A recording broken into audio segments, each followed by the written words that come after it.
So this is gonna be kind of quite like a story, the story of the negotiations on APCs that we've been undertaking in the last 12 months. And I think I was quite late being invited to speak, so if it is about above campus, it does fit very well with the theme of partnership, which has been so important to this conference, because this has been about a lot of hard work by an awful lot of people from across the community. So this is what I'm going to cover this morning. The background, just to restate the challenge facing UK universities and the situation a year ago. Talk about the evolving negotiation environment throughout 2014, where we find ourselves today, and the requirements and the work that needs to be undertaken in the future. So this will all be obvious to many of you, but because of the UK's funding and policy environment, we are creating a significant number of open access articles. And whilst open access is expanding its scope and its scale and its reach globally, that progress is lumpy, and the UK is out ahead of the rest of the world in many ways. There will be minimal impact on global subscription levels for hybrid journals from UK APCs. So the total cost of journals, the journal system, to UK universities will increase, and RC UK and other funding will only cover part of that cost for some of the future. For Jisc Collections, as a licensing and negotiating consortium, our role identified two distinct issues and where we could perhaps help. The cost of APCs in pure and hybrid gold OA journals, and the combined cost of APCs and subscriptions in hybrid journals, what we've called the total cost of ownership. We have targeted number two first throughout the last year. That does not mean that we are not aware of the importance of also addressing and dealing with number one, the cost of APCs generally. So some of the early modelling that we did showed the impact of what happens when you just add APC costs to subscriptions without any overall control mechanism. This was based on just looking at a medium-sized publisher and based on the calculations that were in the RC UK policy and their expectations for the increased availability of open access articles. And as you can see, it demonstrates a fairly exponential rise in those combined costs, to the extent that the subscription within 5 years becomes the smaller part of the overall expenditure by an institution with a particular publisher. So how are we going to address this? Well, a year ago, my colleague RLUK came to your members' meeting to give an update on the research project which we were undertaking, looking at the total cost of ownership, looking at the modelling, the work that we were starting to do around gathering data, building a mandate, working with institutions to understand their models, etc., and working with publishers. But it was very much in a research footing. This was an ongoing piece of work that we were going to be undertaking, working with the community as a whole. We'd also started having some early discussions with publishers, and they were raising a number of points. I think the first of those for them was, well, we don't double dip. And I think what we were going back to them and saying there was, we're not actually talking about double dipping. We understand that you have policies dealing with double dipping. We're talking about the total cost of ownership, the particular situation facing research-intensive UK institutions of the combined cost of subscriptions and APCs. They then pointed out that we didn't have a mandate to negotiate on this. We were a subscription licensing consortium, nothing to do with open access. That was government policy. Fair point. We went off, looked for a mandate. Some then pointed out that there was no connection between subscriptions and APCs. They were different services. One is about production, one is about consumption. And then they also pointed out that we didn't have any data to prove the point that we were making around the impact on individual institutions. So there was clearly a lot of work that we were going to need to do with the publishing community as well over the course of 2014. So our strategy for 2014 was to build and communicate our main mandate for action. We were working with a number of groups like RLUK, but also looking beyond the library, groups like ARMA, Russell Group, UK, Guild HE, Buffdog, etc. We were collecting data on current APC expenditure by institutions. We were working with 24 institutions there, And we were going to use that to model the actual impact on those institutions and use it to model offsetting schemes that publishers could put into place. We were working with academic institutions to understand their desired models and also the other challenges that were associated with this around administration, etc. And we were going to work with publishers, both formally and informally. We felt it was very important, given the novelty of all of this, to create a space in which people could have frank discussions about what would and wouldn't work for them, with the intention that by the end of the year, we would have secured, hopefully, some exemplar offsetting agreements. Again, coming back, this was a long-term piece of activity. But then, as is so often the case, at the start of 2014, all of our plans were put into disarray.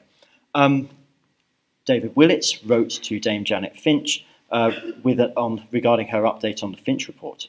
Now, Willits' open letter to Finch was very helpful to us in Jisc collections because it made a number of points. It looked to the publishing industry to develop innovative and sustainable solutions, and it explicitly referenced offsetting schemes. It also included the role of Jisc collections and the work that we have been doing on it. So it demonstrated the support of policymakers. It clearly linked APCs and subscriptions together in the context of implementation of Finch. And the important thing about Finch was that it was across the community. It was publishers and libraries, funders, etc. together. It emphasised the role of Jisc collections, and it provided a time frame for action as well, because it clearly referenced that they would be looking to the RCUK review of its policy in late 2014 to see evidence of movement and progress by the publishing and the library community. Within a week of Willits' letter being published, we had written to all of the publishers we work with in Jisc collections to say we would like to have a meeting with you to discuss what we can do in the context of this letter, how we are going to be able to demonstrate that we are taking this seriously, that we are going to be putting in place offsetting schemes that will address this challenge. We also had further support from across the community. There was the RLUK paper, Fair Prices for Article Processing Charges in Hybrid Journals, which again supported the view put across by Willits in his letter to Finch, and again helped us demonstrate that this was from across the community widespread support and that there was a consistent approach from across the community. The Jisc board has prioritised open access and this issue to a very great extent. Martin Hall, the chair of Jisc, was on the Finch group, and he has been very engaged with this. And they very actively seek updates from Jisc collections on our progress, and also set us targets in terms of what they expect us to achieve for institutions. And the recommendations from the review of NESLI 2 that we undertook at the start of 2014, again, one of the recommendations asked us to vigorously pursue its total cost of ownership project and activate negotiations to include APCs as soon as possible. So we had wide-scale support for this, and we were starting to meet with publishers to discuss this. We also then started to get the data back in that we were collecting from institutions. Now, this data was imperfect. All of you will be aware, and we all know that there are problems with the availability of accurate data around article processing charges, open access generally. But what we could see, even from just the 24 HEIs that we were working with, was the huge growth in article processing charge expenditure over the course of five years, from 2010 to 2014. By the time we got to 2014, in the first 2 months of the year, and we then extrapolated out for the rest of the year, we could see that again, we were looking at percentage increases of hundreds of percent per annum. We then looked at the APC expenditure with individual publishers, and again, you can see the exponential growth in expenditure with different publishers, and the huge amounts of money which some of them were earning from APCs. And the feeling was very much as well that we were underreporting the level of expenditure. So this was indicative of what was happening, and this was something that we were using with publishers in meetings to demonstrate what was happening. And I will say that for a lot of publishers, this was not something they had considered before. This was not data necessarily that they had always collected themselves. We were one of the first people to really go out and collect this information. And across all of the publishers that we were working with, you could see the same pattern of the increase between 2013 and what we were looking at in 2014. And for some publishers in 2014, by the end of February, they had collected almost as much revenue as they collected in all of 2013. So we had a very strong set of evidence to negotiate with, to demonstrate why this was a real live issue now that we needed to address. It was not enough to push this into the future. We needed to put in place article processing offsetting agreements as soon as possible, and that we had the support of the community in that. To help publishers as well, we also modelled a number of different offsetting systems that they might want to use. And I think the important thing to note is that there are a variety of options, and they are not all appropriate for every publisher. It depends on the nature, the size of the publisher. They need to be able to manage them, etc. So we did a lot of modelling as well, and we shared that with the publishers so that they could put in their own data and see what the impact would be on them as a publisher and how they could best manage this. We didn't particularly mind what model a publisher put in place. What was important to us was that there was an offsetting scheme in place with a publisher. We were aware that this was the early stages of this. We were going to have to revisit what we did anyway. We would need to collect data, but we wanted to make sure that it was understood that this was important and that we were actively working together to take action to deal with this situation. So, what's the situation today? Well, we had early success with Sage, who continued their scheme, which basically gives a very low APC rate to all UK institutions. There was also the RLUK agreement with our Institute of Physics, again, which demonstrated that medium-sized publishers could put in place offsetting schemes. The two largest agreements that we were negotiating this year, and it's been a very busy year of negotiations for Jisc collections, with Wiley, we now have a credit scheme on APCs, which is based on total expenditure on journals and APCs, and interestingly, allows those credits to be applied not just to hybrid articles, but also to articles in their pure gold publications as well, which is quite novel. We have, with Taylor and Francis, a voucher scheme worth the equivalent of 75% of APC value, and the number of vouchers is based on expenditure with that publisher. And because of the size of expenditure with Taylor and Francis, this does mean that institutions will receive a significant number of APC vouchers. We have worked very hard with Springer over all of 2014, identifying our requirements, and we have a new model under negotiation, which we've consulted with many of you on, and I think that has the potential to be transformative in the relationship between article processing charges and subscriptions for UK institutions. And that's something we will be meeting with them at the beginning of December to take forward both the feedback that we've had from all of you on your views on that, and to put something in place hopefully for 2015, certainly 2016. Obviously, we've also been speaking to the largest publisher, Elsevier. I think it's fair to say that we've been on something of a journey with Elsevier over the course of this year. But we have worked very hard with them, and Elsevier have engaged with us on this issue throughout the year, and they have promised us an offsetting proposal. And I think it's important that we recognise the efforts of all of the publishers that we've been working with over the course of this year. I think what's increasingly important to publishers as well is the administration. I think a lot of publishers want to consider that in terms of the proposals they put. So we very much look forward to receiving that proposal. So we've made quite a lot of progress, probably more progress actually than we thought that we would make at the start of the year.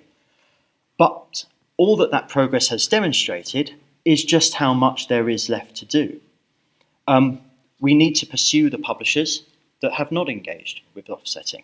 And unfortunately, there have been a number of publishers who have expressed their belief that they are fairly comfortable with where they are, or that it is not an issue for them, given the nature of the APC expenditure that there is currently, even though we can demonstrate to them that they have had a significant additional source of revenue from UK academic institutions. So we will be working with the university presses and some of the professional associations to vigorously express the requirement of the UK academic community, and also to express the fact that they want to demonstrate to the funding bodies themselves that they are engaged with this. We have a number of negotiations at the present time which are still ongoing, and we need to conclude those. We will be working with RLUK and SCONAL to commission an economic study looking at cost allocation mechanisms for alternative APC models, because this is a new environment, moving from between subscriptions and APCs, and we need to perhaps be able to reallocate the costs across the community in a way which is transparent, is understood, and importantly is that there is commitment to it and a willingness to engage with it from all institutions. We will be reviewing our offsetting schemes. These are all pilots, and we were very clear with publishers that we were interested in undertaking pilots. Nobody knew exactly what was going to happen. The policy environment itself is still live. So these are pilots. We need to review the impact of them. It's clear from Jisc board level, and obviously from all of you, we need to be able to demonstrate that we have actually lowered the average cost of APCs for UK institutions. And we have a table, I haven't got the slide here, which shows what the average cost of APCs is at the moment. It has changed considerably over the last 4 years. It seems to be moving around the £1,750 mark, which is what Finch suggested it would be, so that's interesting. So we want to see whether we are lowering those. One of the issues that we are interested in is how do we promote these offsetting schemes to institutional authors without telling them where they should publish, but also to so that they are taking advantage of these schemes. And I suppose in a way, this is a competitive landscape. Publishers want to compete. They want to be able to demonstrate that they have put in place methods, and they want to see this recognised, hopefully, from authors as well.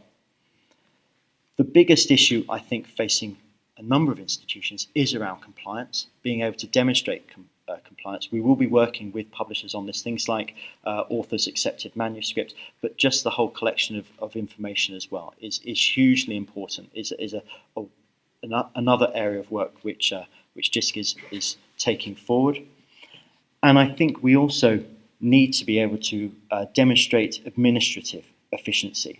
Some of the models that we are working on do have the potential to offer significant administrative efficiencies to institutions. We need to be able to reduce the transaction costs for institutions of engaging with this. A couple of ways that we might be able to do that is things around ORCID and FundRef, making sure that authors have an ORCID number, etc., that the FundRef details are included. All of these things will help. But I think the point that I want to make is that we realise in Jisc that we are only very much at the beginning of this. The amount that we have left to achieve significantly outweighs what has been done already, but that it is something that we are committed to working on with all of you in the years to come. Thank you very much indeed.